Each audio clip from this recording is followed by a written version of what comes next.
All right, hello and welcome back everybody, Abby here. I'm very excited to take you through this week's Thought of the Week. We are talking about one of my favorite things, your booty. So I'm gonna bring you through a couple of my favorite booty exercises. And one of the things we're gonna focus on a lot today is the alignment and the stability of your pelvis so that you can maximize your glute work and take pressure off of your lower back. That's really one of the main things that I see issues with in class is you think you're working those glutes, but instead the instability of the pelvis is taking a lot of load into places where we don't want it. All right, so we're gonna bring you through a few of my favorite moves, starting with your bridge. So you can meet me laying down on your back, and we're gonna bring the feet to the floor, arms by your sides. Make sure that those legs are set up in a parallel position, knees bent, and feet 2 or 3 inches apart or so. Start with a pelvic tilt for me. So all we're gonna do here is that tuck under, the pubic bone up, lower back pushes down into the floor, and then peel those hips up and away from the mat. Go slow, and when you get to the top, I want you to hold. Can you tuck under a little bit more? Feel how that activates the glutes and the low abs together. So we wanna maintain this tucked position. Lower the hips back down. I'm articulating through the spine to get there. That should feel good and nice little massage action for your spine. And just repeat that again 3 more times. So a bridge has many different versions and variations. In yoga, oftentimes, a bridge is used as a way to bring some extension into the spine. We're not trying to do that here. This is a glute bridge. So when you hold it up at the top, I want you to make sure you haven't flared the ribs open and brought extension into this back, but instead, hollow, hollow, hollow, and that comes from that tilted position. And so now you can play with that. You can stick your butt out a little bit like you're tapping the tail down and then re-hug that pubic bone up. So I'm basically trying to move from my belly button and below to allow my pelvis to move between a more neutral position here and that tucked under position here. And notice when you tuck under, that's where glutes and abs work together to fire up nice and strong. Okay, so take that for 3 and 2, and then hold it at the top and little pulses to finish in that tucked under position. And maybe your pelvis feels like it's like a millimeter off the floor, and that would be fine as long as you can, again, feel the majority of the work coming from right back here. Go for last 2, and then take a little roll down to come down here on 1. Wiggle out your hips a little bit. Let's move now to an all fours position, and we're gonna hit your butt in that orientation instead. So we'll drop down onto the forearms because I find that this helps to stabilize the spine a little bit more. Forearms are down, elbows underneath shoulders, and right leg is gonna extend long and back. Okay, so notice my spine stays nice and long. I'm gonna hug my abs in to support that length and lift my leg up first just to about hip height and lower back down. Okay, so we'll keep going with that. The reason I want you to pause at hip height is what I see most often here is we start to get into like we want to channel our best inner ballerina, circus performer in my circumstance, right? So that ego gets involved and we're like, that leg can go higher, so we just kind of crank it and it goes there. But look at what that's doing to my lower back. So let's now find a little bit more of that lower back support. And then if you really lengthen long before you lift that leg up, like I'm already shaking right here, right into that high hamstring, low glute. Okay, so once you find that connection, then you can lift your right leg like a little bit higher. Maybe it goes above the hip, but be super honest with yourself if you're feeling that strain in the lower back. Okay, so we'll take 2 more. And then hold at the top on this next one and take little pulses here. The more that the abs can connect, the more you're supporting that spine and pelvis. The more that booty is working. Last 3, last 2.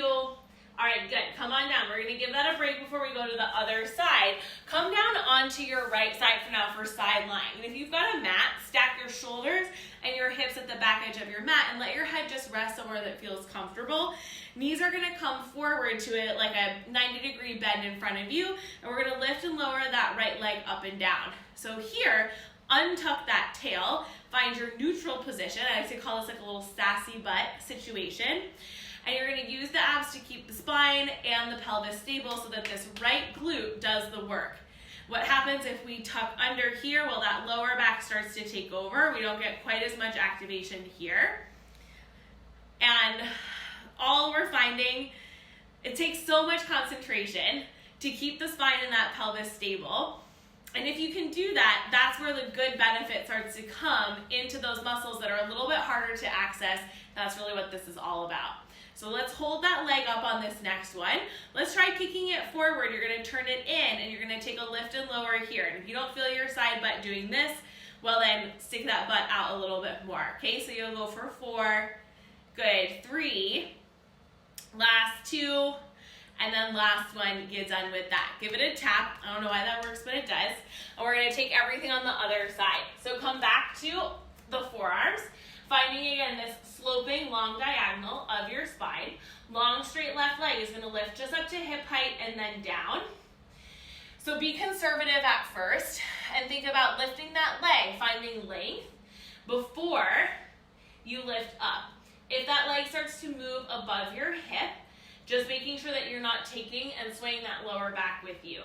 And try that for 2, and then holding on 1, and then little pulses. And this should be so hard, like find that length, length, length. Get even longer, not just through the leg, but through that spine, and a little more lifted through the abs. You've got 4, 3, 2, and then come on down on 1, setting up for a sideline on the right side. So lay yourself down, stacking shoulders and hips at the back of the mat, stacking those legs out in front of you. Left leg is gonna lift and lower, and I want you to sass that butt out here. But just like in the bridges we worked on before, can you do that without over-releasing the rib cage? So what that means is the core is still engaged, and you take that movement here just through the thigh. It's technical, but the technical work is what brings that good burn, that good sculpt to those teeny little muscles that are harder to activate. So let's try it now with the left leg lifted. Extend it in front of you and turn in. You're gonna lower and lift here. And if your left butt cheek feels like it's gonna fall off, then you're doing it right. Right butt cheek, very active here too. Okay, so just 3 and 2 and then 1. Okay, done with that. We're gonna go one more move, making our way now up to standing for some squats. Okay, so there's no rush to get there. But once you are standing, feet 2 or 3 inches apart, and we're gonna set up with the hands at the waist, reestablish that neutral alignment through the spine, and then keep that as you sit the hips back, push into the heels to stand up. I like those feet 2 or 3 inches apart. Why? It's lined up right with the sits bones here. So you can work on the alignment of knees and toes tracking in the same direction. And then your goal is to activate through the back of the legs while you push the hips forward. Do the toes have to lift? Not necessarily, but the idea of the hips traveling back and then hugging under when you come up to stand by pushing down into the floor, that's what we're going for with that toe lift. Okay, that's like a shortcut for that driving down action. And now you're just gonna stay in the squat on this next one, hold it there and take little pulses. And again, think about the core working.